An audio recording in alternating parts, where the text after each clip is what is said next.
नमस्कार दोस्तों। आज के हमारे इस वीडियो में हम आपके लिए उत्पन्न एकादशी की व्रत कथा लेकर आए हैं। एक समय भगवान श्री कृष्ण और युधिष्ठिर महाराज के बीच संवाद हो रहा था। युधिष्ठिर महाराज बोले, भगवान आप कहते हैं कि सहस्त्र यज्ञ करने से जो फल प्राप्त होता है उसकी तुलना मात्र एक एकादशी के व्रत से मिलने वाले फल से नहीं की जा सकती। कृपया आप मुझे बताइए कि यह एकादशी इतनी विशेष क्यों है और किस प्रकार यह इतनी मंगलमय बनी। इसके उत्तर में भगवान श्री कृष्ण कहने लगे, राजन, मार्गशीर्ष मास के कृष्ण पक्ष में आने वाली एकादशी पर भक्त को एकादशी व्रत करना प्रारंभ करना चाहिए। इसे उत्पन्न एकादशी भी कहते हैं। इस प्रकार भगवान ने उत्पन्न एकादशी की व्रत कथा शुरू करी।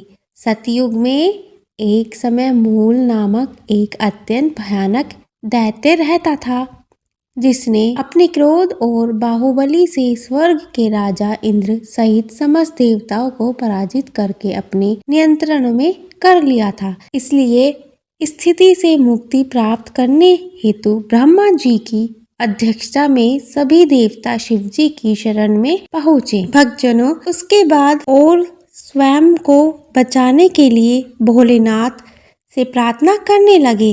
तब भोलेनाथ बोले, हे देवराज इंद्र, इस घोर कष्ट में स्थिति से आपको केवल भगवान श्री हरि मुक्ति प्रदान कर सकते हैं। तो भक्तजनों, इसी के साथ अगर आप सभी को यह वीडियो अच्छी लग रही है तो कृपया आप इस वीडियो को सब्सक्राइब करते जाइए। इसलिए आप अपनी उनकी शरण में जाइए, वो अवश्य आपको संरक्षण प्रदान करेंगे। यह सुन सभी देवतागण भगवान श्री हरि के शरण में शीघ्र ही चले गए।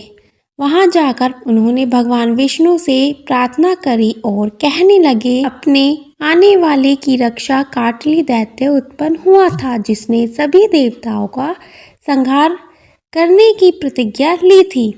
उसका पुत्र है मूड, इसकी नगरी का नाम है चंद्रावती और इस दैत्य ने त्रिलोक में हाहाकार मचाया हुआ है। भगवान इसने सभी देवताओं को पराजित कर अपने पराधीन कर लिया है। भक्तजनों, वीडियो अगर आप सभी को अच्छी लग रही है तो कृपया इस वीडियो को ज़्यादा से ज़्यादा शेयर करें और सब्सक्राइब करें हमारे चैनल भक्ति को।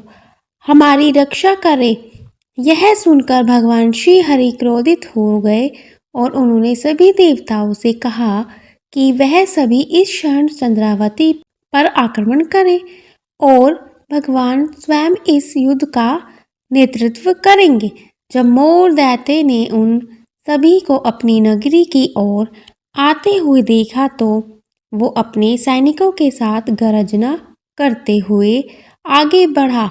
भगवान और मोर दैत्य के बीच भयानक युद्ध हुआ। मुर्दा ने अपनी मायावी शक्तियों प्रयोग किया और भगवान श्री हरि उसे परास्त कर रहे थे। इस प्रकार देवताओं की 1000 वर्षों तक यह युद्ध चलता रहा। इसके बाद भगवान ने अपनी एक दिव्य लीला प्रकट करी। भगवान अचानक युद्ध क्षेत्र से अदृश्य हो गए और बद्री का आश्रम में चले गए। वहां उन्होंने हेमवती नाम की एक अत्यंत सुंदर गुफा में विश्राम किया। जब मूर्ख को यह बात पता चली कि भगवान विश्राम कर रहे हैं तो उसने निश्चय किया कि अब वो भगवान श्री हरि का वध कर देगा। उसी क्षण वो उसी गुफा में पहुंच गया। उसी समय भगवान के शरीर से एक अति तेज में कन्या उत्पन्न हुई।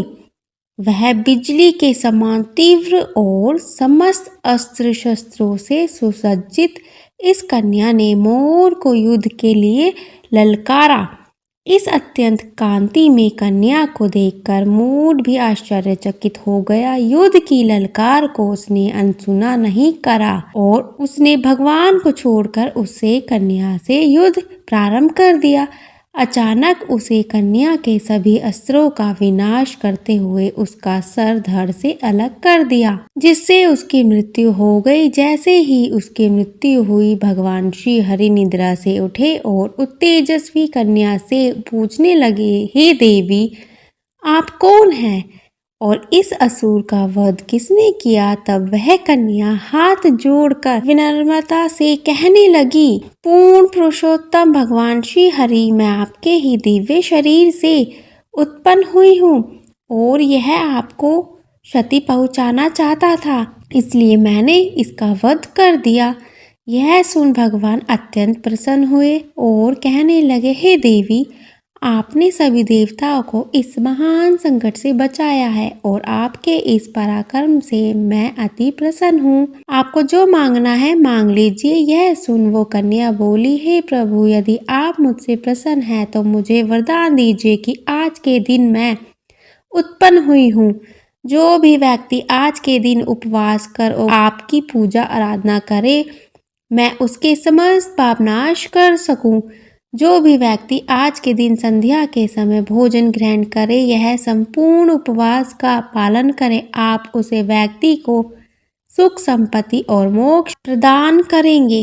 यह मेरी इच्छा है। यह सुनकर भगवान श्री हरि बोले, हे देवी, तेरी आध्यात्मिक शक्ति के रूप में कृष्ण पक्ष के 11वें दिन उत्पन्न हुई है, इसलिए संसार आपको एकादशी के नाम से जानेगा।